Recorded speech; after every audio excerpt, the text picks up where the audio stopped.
Saya menabrak bagian belakang sebuah mobil mewah saat saya terbangun. Di depanku duduk seorang wanita dingin, cantik, dan berkelas. Mengingat biaya perbaikan yang tinggi, saya langsung berpura-pura lupa. Mencoba menimbulkan rasa kasih. Saya menguji kakak perempuan. Dia tersenyum. Suami. Saya bertanya-tanya. Dan ada lagi hal baik ini. Drama itu palsu. Tapi saya benar-benar melakukannya. Di jalan berkelok gunung banyak tikungan. Visibilitas buruk. Di depan ada sebuah Rolls Royce berwarna hitam mengkilap. Seperti brankas bergerak. Saya menjaga jarak aman dan mengemudi. Berperilaku sopan saat berkendara. Lalu Rolls Royce tiba-tiba mulai mempercepat tanpa peringatan. Tidak.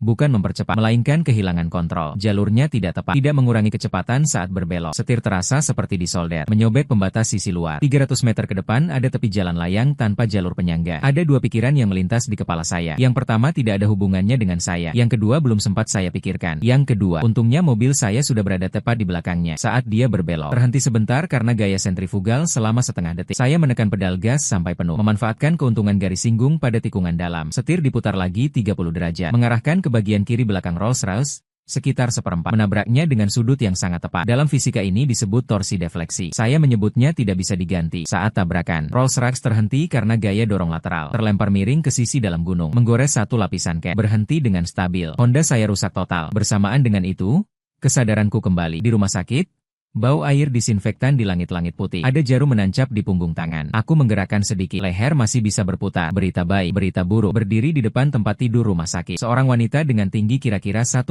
meter. Gaun setelan hitam. Kulit di atas tulang selangka putih berkilau seperti diberi lapisan higlikter. Fitur wajahnya ketika tidak tersenyum. Seperti menghakimi kamu. Saat tersenyum, lebih seperti menghakimi kamu. Dia memegang selembar daftar di tangannya. Biaya perbaikan mobil. Saat dia berbicara, suaranya dingin dan jernih. Perkiraan kerugian awal 240.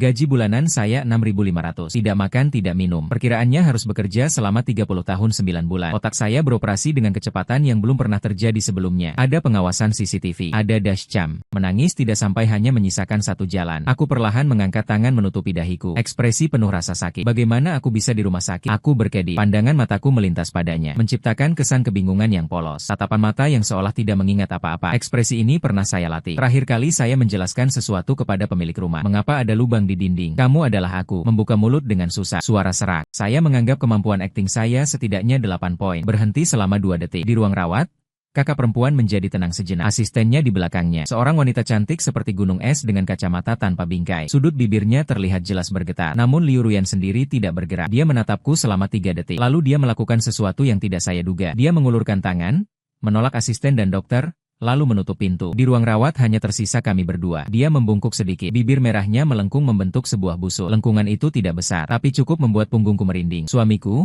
Dia bilang kamu merusak otakmu. Otakku mengalami crash. 0,5 detik. Suami?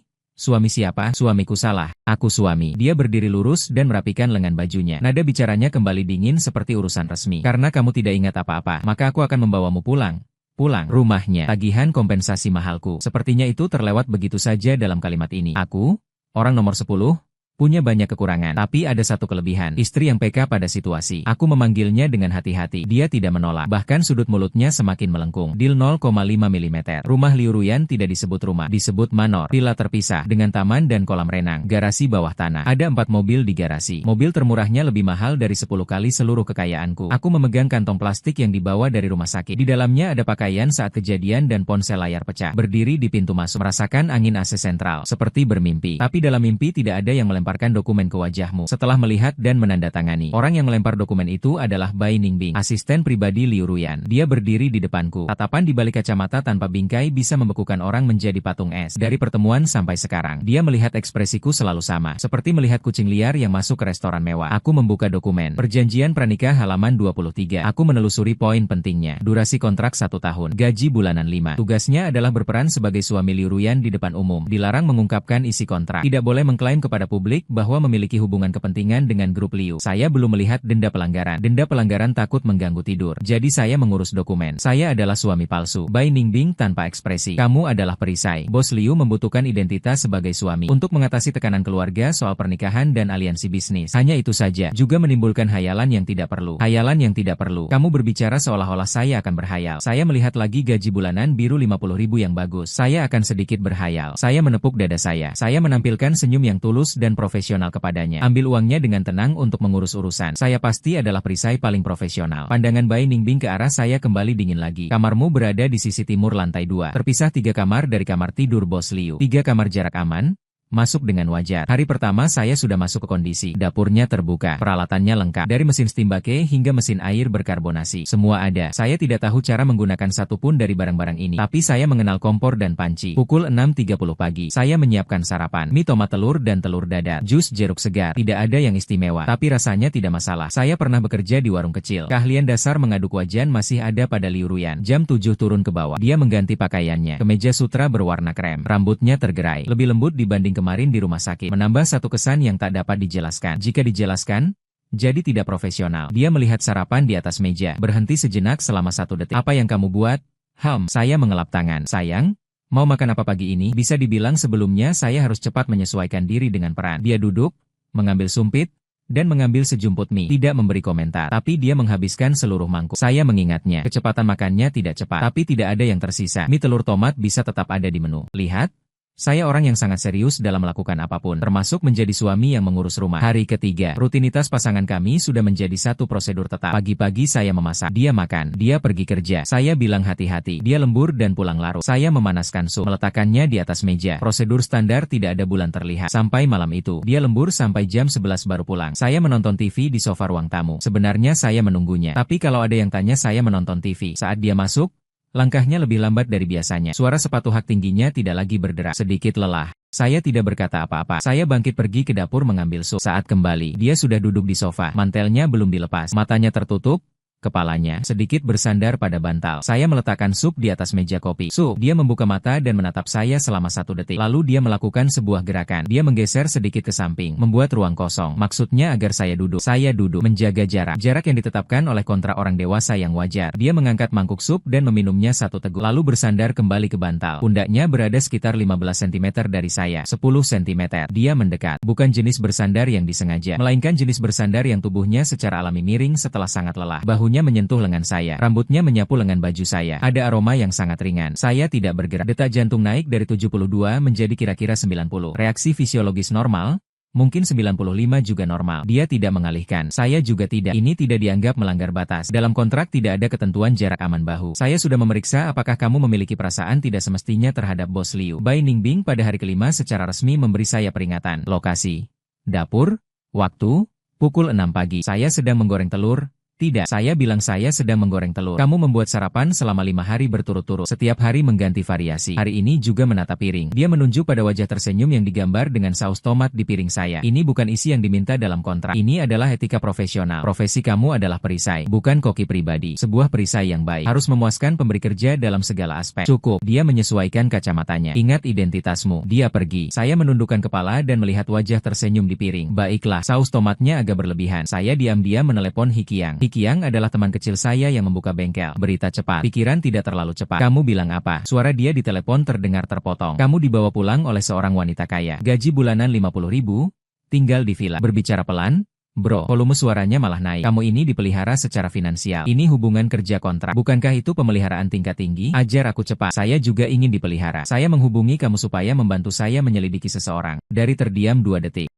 Lalu menghirup napas dingin. Saudara dari grup Liu, itu adalah salah satu dari 3 konglomerat terbesar di kota ini. Mengambil alih 3 tahun yang lalu. Membalikan keadaan perusahaan keluarga yang hampir dikeluarkan oleh Dewan Direksi. Mencapai posisi pertama di industri. Julukan, Yama Wajah Dingin. Dalam negosiasi bisnis, tidak pernah memberi kelonggaran. Katanya bahkan pamannya sendiri dia usir dari Dewan Direksi. Aku memegang ponsel. Terbayang wajahnya yang bersandar di pundakku sambil minum sup. Yama Wajah Dingin. Baiklah, lalu Hikiang menambahkan 1 kalimat. Akhir-akhir ini ada seorang bernama Wang Teng yang terus mengejarnya. Keluarga Wang dan keluarga Liu sudah bersahabat sejak lama. Kedua keluarga selalu berusaha menyatukan pernikahan. Wang Teng orangnya tidak bereputasi baik, menyandarkan pada kekayaan keluarganya. Berkelakuan sembrono di mana-mana. Wang Teng mengingat kata, kakak, kamu hati-hati ya. Hikiang akhirnya berkata, wanita sekelas itu bukan sesuatu yang bisa kami dekati. Aku menutup telepon. Apakah mendekatinya? Aku sudah tahu. Aku hanya perisai yang dibayar bulanan. Namun ketika membuat sarapan hari ini, aku tetap menambahkan 1 telur lagi. Tidak ada maksud khusus, hanya karena membeli telur terlalu banyak. Hari ke-10, Liu Ruyan memberitahu saya untuk hadir di jamuan malam. Jamuan tahunan Asosiasi Dagang. Dia berkata peranmu adalah berada di sampingku setelah suamiku tiba. Berbicara sedikit, cukup tersenyum, mengerti? Aku pandai tersenyum. Dia menatapku sekilas, tidak menjawab. Bai Ningbing menyerahkan setelan jas khusus kepadaku. Kain berwarna abu-abu tua licin seperti air. Setelah memakainya, aku melihat diri di depan cermin. Sejujurnya, cukup tampan. Secara objektif, jamuan di Hotel Bintang 5 di pusat kota. Suasananya megah seperti upacara penghargaan. Lampu kristal, karpet merah, menara sampanye. Di mana-mana orang yang memakai setelan jas dan dasi saling tersenyum palsu. Saya berada setengah langkah di belakang Liu Ruyan. Malam ini dia memakai gaun panjang berwarna hijau tua. Garis bahu dan tulang belikat yang terbuka di belakang tidak perlu dijelaskan di bawah cahaya. Lihat jalan. Kami baru saja masuk ke ruang utama. Sebuah suara melayang mendekat. Yo, Ruyan, inilah pemilik suara suamimu itu. Keluar dari kerumunan, berusia 27 atau 28 tahun, berpakaian setelan jas dan sepatu kulit. Gaya rambutnya rapi sekali. Sudut dagunya terangkat kira-kira 45 derajat. Sudut seperti itu biasanya menandakan orang itu merasa dirinya hebat. Wang Teng tidak perlu diperkenalkan. Hanya dengan melihat sudut dagunya saja sudah jelas. Dia berjalan ke depan saya, mengamati saya dari atas ke bawah. Pandangan matanya berhenti pada sepatu saya selama 1 detik. Kira-kira menilai nomor 10. Kan? Dia tersenyum. Tersenyum itu tidak mengandung niat baik sama sekali. Dengar-dengar kamu dulu mengemudikan mobil bekas. Beberapa orang di sekitar menatap. Saya merasakan jari Liu Ruyan bergerak sedikit, seperti ingin melindungi saya. Tidak perlu mobil bekas. Tidak bisa dibilang begitu. Saya tersenyum. Hanya sebuah Honda tua, tapi sudah rusak total. Sekarang saya naik mobil istri saya. Saat saya menyebut istri saya, terasa sangat alami, sangat terbuka. Tidak ada rasa malu menjadi hidup dari istri. Karena memang dia tidak memberi saya gaji. Saya memberikan layanan. Hubungan kerja ini sah dan jelas. Senyum Wang Teng kaku sejenak. Tuan Si justru tampak cukup tenang. Dia mengangkat gelas dan meneguk sedikit. Tetapi wanita seperti Ruyan seharusnya dipasangkan dengan orang yang bisa berdiri sejajar dengannya. Bukan dengan seseorang. Bagaimana ya? Sampah kelas bawah yang hidup dari istri. 4 kata, sampah kelas bawah, dia ucapkan dengan jelas. Namun orang di sekitar semua melihat ekspresi beberapa orang. Ada yang agak rumit, ada yang bersimpati, ada yang menonton lelucon, ada yang canggung. Tatapan Liu Ruyan menjadi dingin. Dingin itu bukan untukku, tapi untuk Wang Teng. Namun dia belum bicara. Aku duluan bicara. Wang Xiao benar. Aku mengangguk. Nada suaranya sangat tulus. Aku memang tidak berguna. Tidak seperti Wang Xiao yang begitu kaya. Juga tidak punya latar belakang keluarga. Hanya bisa masak, menyetir, kadang-kadang memperbaiki sesuatu. Aku menatap Liu Ruyan. Dia tersenyum tipis. Tapi istriku memang suka padaku. Dengan sikap yang belum pernah melihat dunia. Kan? Istri menjadi diam selama 1 detik. Liu Ruyan menatapku sekali. Ada sesuatu dalam tatapan itu yang tidak aku mengerti. Bukan rasa terima kasih. Bukan kerjasama. Lebih seperti kejutan. Lalu dia tersenyum. Bukan senyum standar dalam situasi sosial. Senyumnya adalah sudut mulut yang benar-benar rileks. Senyum dengan sedikit lengkungan. Suara yang dia ucapkan tidak keras. Tapi cukup jelas bagi orang di sekitarnya. Aku suka dia mengulurkan tangan. Secara alami memeluk lenganku. Wajah Wang Teng sangat menonjol. Detak jantungku juga sangat menonjol. Pesta 120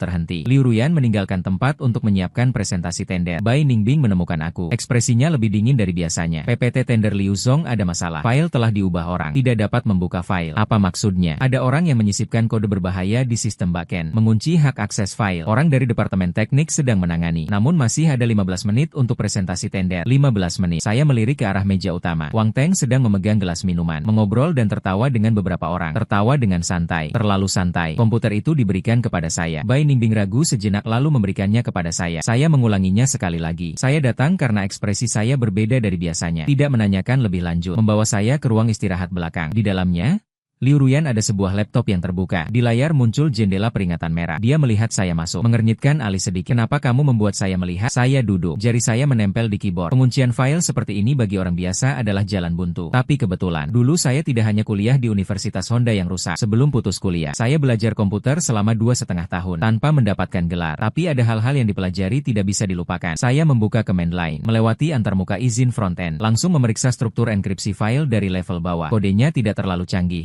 Metodenya kasar, seperti dibuat terburu-buru, lebih seperti paket alat siap pakai yang dibeli. Membuka kunci file dalam 2 menit. PPT muncul dengan utuh tanpa kerusakan. Mulut Bai Ningbing terbuka sedikit. Tunggu. Saya tidak berhenti, karena semuanya sudah terbuka. Saya sekaligus melihat dari mana kode ini berasal. Saya melacak IP dan log aktivitas. Kodenya dikirim dari sebuah mesin jam anonim di luar negeri. Tapi saya mengikuti jejak kode Trojan. Saya menyusup balik ke email transaksi pembeli asli. Nomor telepon cadangan verifikasi email itu. Digit akhir tepatnya yang sering dipakai Wang Teng, yang mengira telah menghapus jejak, tapi malah meninggalkan jejak paling bodoh. Saya mengangkat kepala dan melirik Liu Ruyan. Mau tidak semua orang melihat? Dia diam 2 detik, lalu berkata menayangkannya ke layar besar. Suaranya sangat dingin. Dingin yang terdengar sangat enak. 5 menit kemudian, layar LED di aula jamuan malam tiba-tiba berganti gambar. Bukan PPT tender. Ini catatan kecurangan keuangan 3 anak perusahaan Wang Tengming. 2 laporan lingkungan yang dipalsukan. Selain itu yang dioperasikan dengan akun pribadinya. Log lengkap serangan berkas kali ini. Gelas minum Wang Tong jatuh. Seluruh ruangan gempa. Aku berdiri di belakang panggung. Melihat melihat sekilas melalui celah pintu. Cukup. Di dalam mobil pulang setelah selesai kerja. Sopir mengemudi di depan mobil. Di tengah ada sekat kaca gelap. Di kursi belakang hanya kami berdua. Liu Ruyan bersandar di kursi dengan mata tertutup. Malam ini dia menahan seluruh acara. Dari presentasi tender hingga menanggapi pertanyaan dari semua pihak. Lalu mengurus hubungan masyarakat terkait Wang Teng. Setiap pertanyaannya dijawab dengan tepat dan tenang. Tidak ada celah sama sekali. Tapi sekarang dia bersandar di sandaran kursi. Tidak seperti Yama dingin yang biasanya. Seperti orang yang sangat lelah. Terima kasih atas kerja keras hari ini. Saat aku mengucapkan kalimat ini, aku sendiri merasa agak aneh. Ini di luar ruang lingkup kontrak. Dia tidak membuka mata. Kau juga terhenti sejenak memikirkan urusan kode itu. Kau pernah bekerja di bidang ini sebelumnya. Belajar tentang 0130. Kemampuanmu tidak seperti dia. Membuka mata, miringkan kepala menatapku. Lampu jalan di luar jendela mobil menyusul satu persatu. Cahaya dan bayangan bergantian jatuh di wajahnya. Tatapannya tidak lagi dingin, juga tidak panas. Itu adalah tatapan yang sangat tenang dan serius pada seseorang. Aku tidak tahan. Menunduk melihat sepatuku sebentar. Detak jantung 110. Ini di luar ruang lingkup kontrak. 115 selesai. Hari ke-23 tinggal bersama. Aku sudah sepenuhnya menyesuaikan diri dengan identitas ini. Kadang-kadang dia lembur terlalu larut. Saya akan menunggu di ruang tamu sambil menyiapkan makanan malam. Sikap Bai Ningbing terhadap saya dari minus 20 derajat naik menjadi minus 5 derajat. Perkembangan signifikan. Semua berjalan teratur. Sampai sore itu, Liu Ruyan tidak di rumah. Bai Ningbing juga tidak ada. Pembantu hari ini libur. Seluruh villa hanya ada saya satu orang. Saya mencari di ruang belajar lantai 2 sebuah laporan industri yang dia sebut beberapa hari lalu. Dia bilang menaruhnya di rak buku tingkat 3. Membuat saya ingin melihat laporan itu saat ada waktu. Tapi tidak menemukan. Namun saya menemukan komputernya. Layarnya menyala. Tidak terkunci. Awalnya saya tidak berniat menontonnya. Tapi di layar kebetulan ada sebuah folder terbuka. Nama folder itu, perekam perjalanan. Garis bawah 03150315 Maret. Hari kecelakaan mobil. Saya duduk, membuka video dengan kualitas tinggi. Sudut pandang dari dalam Rolls-Royce. Di dalam video terlihat tikungan jalan gunung di depan. Kecepatan kendaraan meningkat. Setir tidak terkendali. Rem menjadi tidak responsif. Saya baru menyadarinya kemudian. Lalu gambar bergetar hebat. Sebuah Honda tua melaju dari belakang. Menabrak sisi kiri belakang dengan sudut yang tak terbayangkan. Kekuatan benturan membuat Rolls-Royce berbelok. Dari menabrak tepi jalan layang menjadi memotong secara miring. Melambat dan berhenti di sisi dalam gunung. Aman. Saya menonton video ini. Tiba-tiba teringat beberapa fragmen memori yang sama. Bahwa saya memang melakukan tindakan itu saat itu. Saya tidak menabrak dari belakang. Saya sengaja menabrak. Namun setelahnya, gegar otak. Membuat ingatan itu menjadi seperti bubur. Saat bangun, saya hanya ingat menabrak mobil mewah. Saya menutup video. Lalu melihat file lain di samping. Nomor 10 garis bawah laporan City Otak Point PDI. Saat membuka, laporan tertulis dengan jelas. 23. 0315 3 3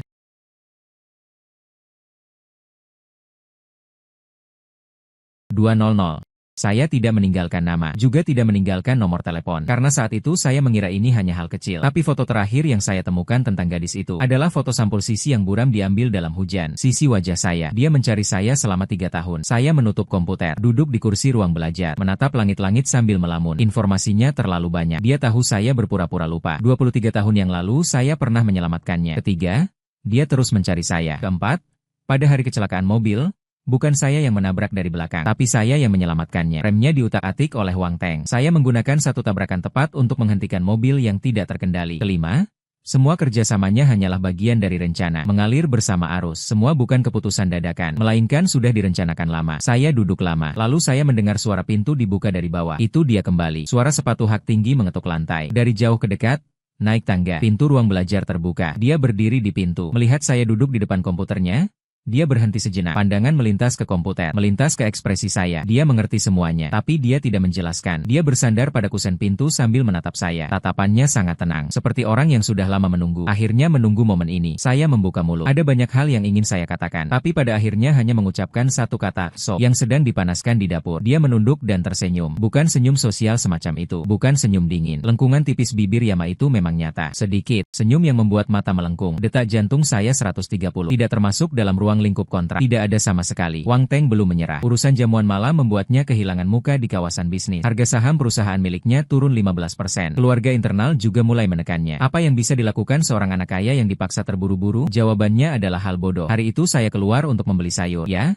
Sekarang saya membeli sayur setiap hari, bukan karena kontrak. Itu atas kemauan saya. Berjalan sampai 300 meter dari pintu gerbang kompleks. Sebuah mobil bisnis hitam berhenti di pinggir jalan. Pintu mobil terbuka. 4 orang dengan potongan rambut pendek memakai kaos hitam, berbadan agak kekat. Saya melirik sekilas. Bukan profesional. Posisi berdiri tidak tepat. Pusat gravitasinya terlalu tinggi. Jelas mereka orang yang disewa dengan uang. Namun 4 melawan 1. Mereka tidak berbicara teori. Saya diminta masuk ke mobil. Tempatnya adalah pabrik terbengkalai di pinggiran kota. Basi. Mereka mengikat saya pada sebuah tiang besi. Tali diikat dengan simpul mati. Namun tingkat kekencangan tidak cukup halus. Metodenya tidak profesional. Meninggalkan ruang cadangan. Wang Teng tiba setelah 20 menit. Setelan masih rapi. Namun mata yang masih muda menunjukkan dia belum cukup tidur akhir-akhir ini. Nomor 10, dia berdiri di depanku. Dengan kedua tangan di dalam saku. Apakah kamu tahu apa yang kamu hancurkan dariku? Tebak? Dia mengernyit. Apakah kamu pikir pada saat seperti ini masih bisa bersikap keras? Jika tidak bersikap keras, adegan ini terlalu membosankan. Dia melangkah lebih dekat dan menurunkan suaranya. Saya akan menelepon Liu Ruyan. Atau dia menyerahkan proyek Jet Bay. Atau kamu tinggal di sini beberapa hari lagi. Saya menatapnya. Apakah kamu pikir menculik saya? Dia akan menyerah. Dia tertawa sinis. Kamu adalah suaminya. Dia pasti tidak akan mengabaikannya. Kan, suamiku? Baiklah, mendengar panggilan ini dari mulut penculik. Pengalaman memang terasa baru. Wang Teng keluar untuk menelepon. Meninggalkan 2 orang menatapku. Aku menundukkan kepala dan melihat tali. Sudah dikatakan sebelumnya. Pengikatan tidak profesional. Aku menggerakkan pergelangan tangan selama 30 detik. Ikatan pada pergelangan tangan kanan melonggar pada lingkaran pertama. Saat kuliah, aku mengambil mata kuliah panjat tebing. Panjat tebing memiliki keterampilan tambahan. Jika ikatan terikat, maka dapat dibuka. Dalam 1 menit, kedua tangan menjadi bebas. Namun aku tidak bergerak karena Liu Ruyan akan datang. Aku tidak tahu mengapa begitu yakin. Tapi aku yakin setelah 15 menit. Di luar pabrik terdengar suara mesin. Bukan suara mobil bisnis. Melainkan suara mobil sport yang tajam dan jelas. Lalu terdengar suara sepatu hak tinggi menyentuh lantai. Kriuk-kriuk. 1 langkah demi langkah. Tidak tergesa-gesa.